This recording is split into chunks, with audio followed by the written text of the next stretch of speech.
So before I start the tutorial, I should start scrambling in the cube. So I'll see you after that.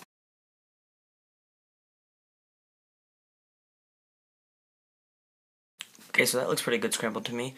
So the first step, much like on the 3x3 Rubik's Cube, where you solve the white cross, on the Megaminx, you are going to be solving a white star. So first you want to find a white edge piece. So here's one right here. So first we're going to move it over to it matching up with the white and purple. These colors are sometimes pretty hard to differentiate between this purple and this purple. So if you ever have trouble with that, you can just put it really close to your eyes. Because I myself am partly colorblind, so that can be a trouble for me sometimes. But if I look at it really good, it fixes itself. Okay, so next we need to find another white edge piece. Here's one right here. So this is a bunch of trial and error at this point, where we're just trying to see, we're just trying to move it around the cube, trying to match it up with its corresponding centerpiece. So here we got it over here, so now we can just bring it up so it matches up with the yellow star. So here's another edge piece. It's the same thing. We can bring it down onto the bottom row and then just bring it up. And again, if you know how to solve the 3x3 Rubik's Cube, this should all just be normal. Just get the white star done, much like how you get the white cross done. There's another one.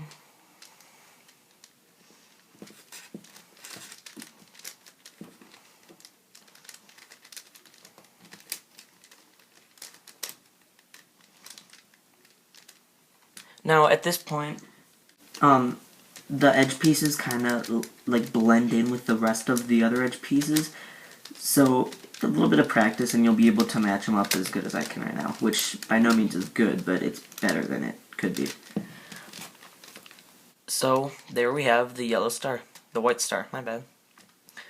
So now we have the white star, so now we need to do the exact same thing you would do on the 3x3 at this point, just match up the 5 corners. So here is one right here. Is that this purple? Nope, it's the other purple.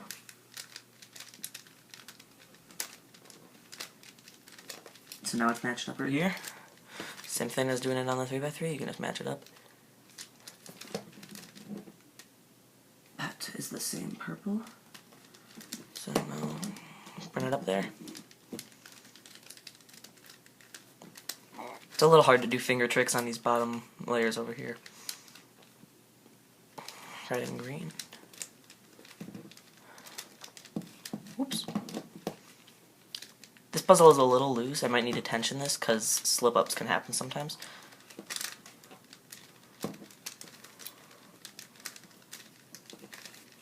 So there's that one matched up there. Purple and red.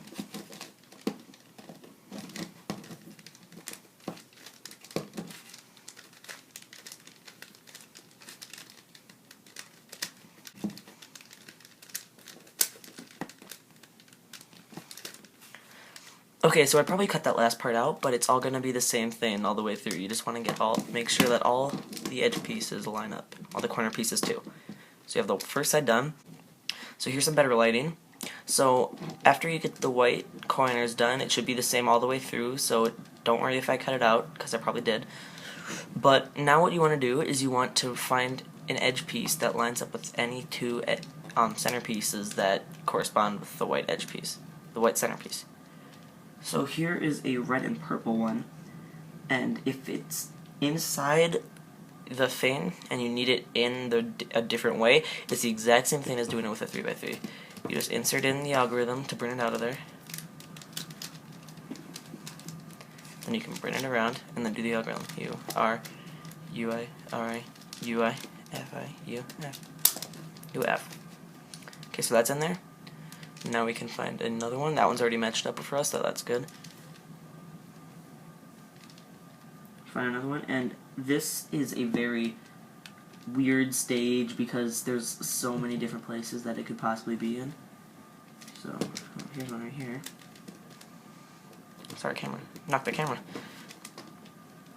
So we can bring that over to the green, and then insert in the algorithm to put it in there.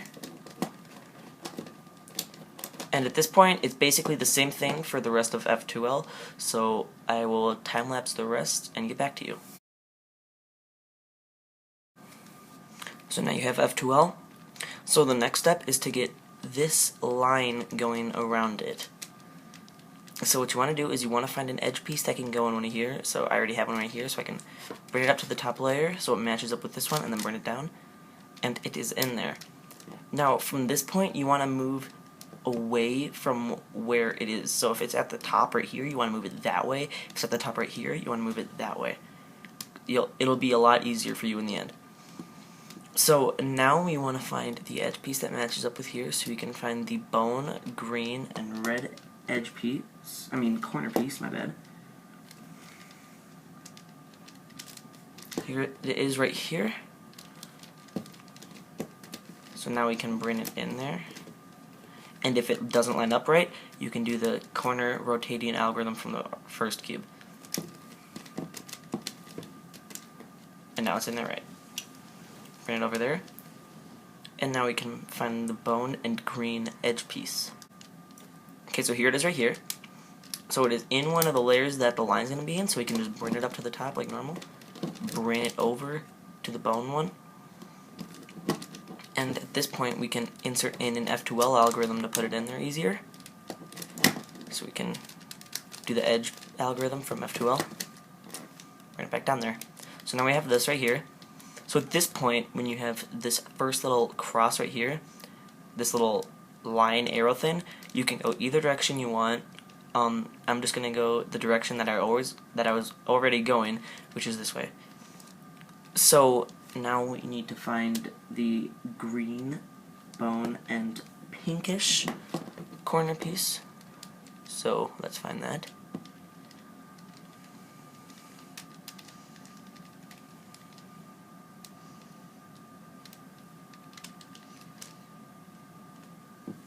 So here it is right here. So we can move it over, put it in, and it's not in correctly, so we can just do the corner rotating algorithm, and it's in there. Now, pink and green. So here it is right here. So we can bring it up to the top layer, and then put it in the F2L way. Oops, move that up one more, and bring it and put it in the F2L way.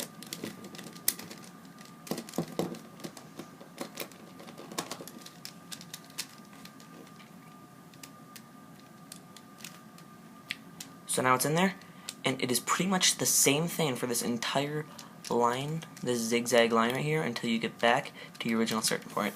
So I will get back to you guys when I get that done.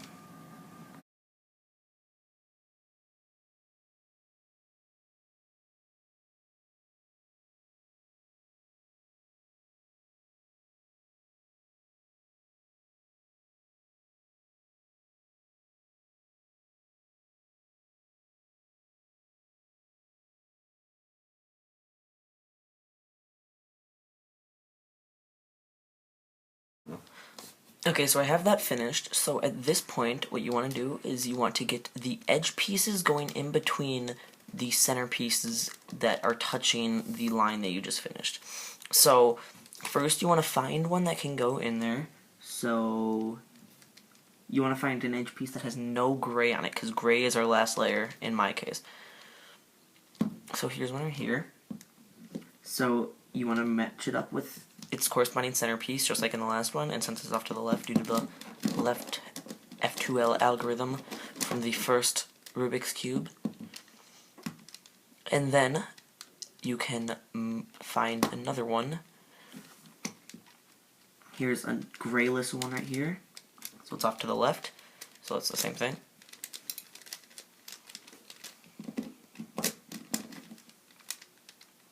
And it's the same thing the rest of the way through, so I won't time-lapse this part because there's really no point in time-lapsing something this short, because it's going to be like 2 seconds.